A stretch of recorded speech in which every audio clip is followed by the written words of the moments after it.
there is a side of God that we almost never talk about, and it is one of my favorites. I'm going to back it up with scripture, and that is that God is funny.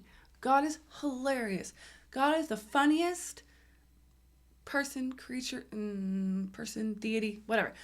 God's the funniest person in the room. He is. And it's, I love it so much because when you start paying attention to God being funny, not only in the Bible, but in your everyday life, it just opens up like this whole new level of relationship with the Lord. It's so fun. I always like to back things up with scripture. So we're going to start with Mark 6:47 through 49, which says, okay, so this is where, I'll read a little bit more, but it's where Jesus is walking on the water, okay? And it says, later that night, the boat was in the middle of the lake, and he was all alone on land. Nope, that's not it. Oh, that was it. Okay, sorry. Okay, let's start over. Later that night, the boat was in the middle of the lake, and he was alone on land. He saw the disciples straining at the oars because the wind was against them. Shortly before dawn, he went out to them, walking on the lake. He was about to pass by them, but when they saw him walking on the lake, they thought he was a ghost. They cried out because they all saw him and were terrified. The funny part, if you think about it, is shortly before dawn, he went out to them walking on the lake. He was about to pass by them, and you cannot tell me, okay, I guess you can. The image that I get is like the old school, like Elmer Fudd sneaking up on Bugs Bunny thing, right? It's just, or like your kid trying to like sneak past you when they get a thing of fruit snack they shouldn't have, right? And they're just like, right? They're just like trying to like sneak by you. Jesus was in control the whole time, okay? He was going to take care of the situation. He could have calmed the storm on land. He could have calmed the storm at any time. But Mark specifically says he was about to pass by them. He was sneaking past them. And, okay, look, theologically speaking, I'm sure it's because they weren't looking for him and they were afraid, and I get that. But it's still really funny to think about the fact that Jesus was trying to just sneak by them. I think it's hilarious. You cannot tell me otherwise. God's funny, okay? The reason why we're funny is because he is. We're created in his image, and he's hilarious. Let me give you the next example that I have. I just can't believe it. He was just doing an Elmer Fudd sneak past them. The next one is going to be Numbers 22:28, which says, I cannot find it. Then the Lord opened the donkey's mouth, and it said to Balaam, "What have I done to you to make you beat me these 3 times?"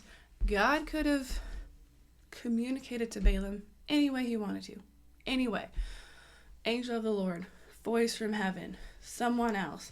He chose to have a donkey speak to him. That is so funny. Like, he's just so creative and witty and whimsical. Like, that's how I like to describe him these days. I'm like, he is so whimsical. He's so just like out of the box, but so funny and creative. And that's why, like, we do silly things and we do funny things and we like joy and wonder, is because that's how God is, because he's funny. Okay. The last verse.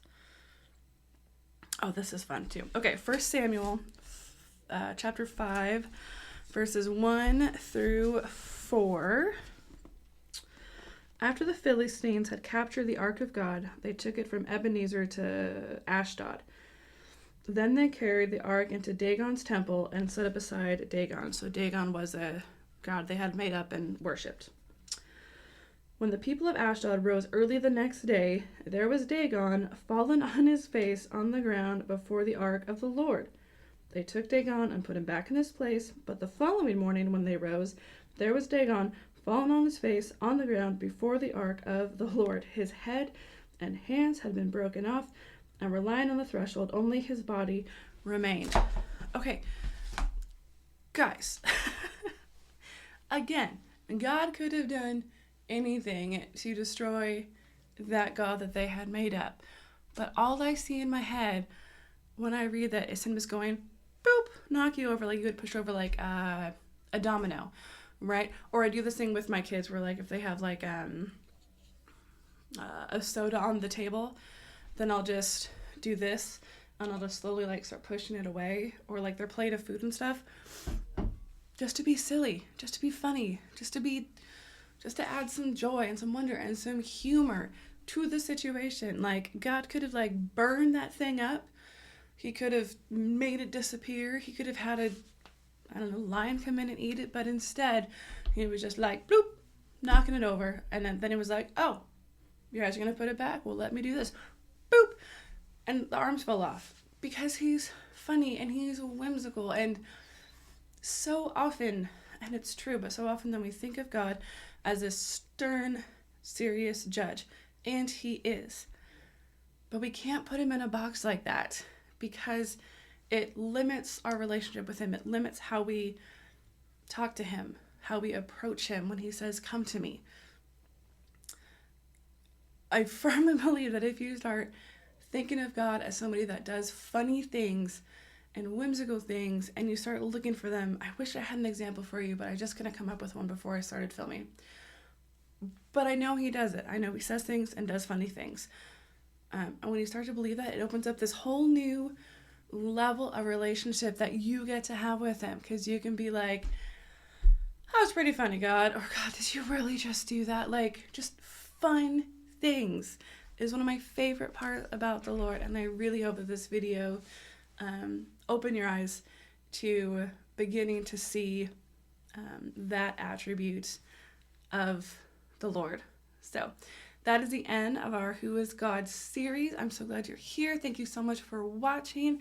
And again, this was a 5-day series, 5 videos. So you can catch them all. The playlist is linked below. And always remember that blessed is she who believed the Lord will fulfill his promises to her.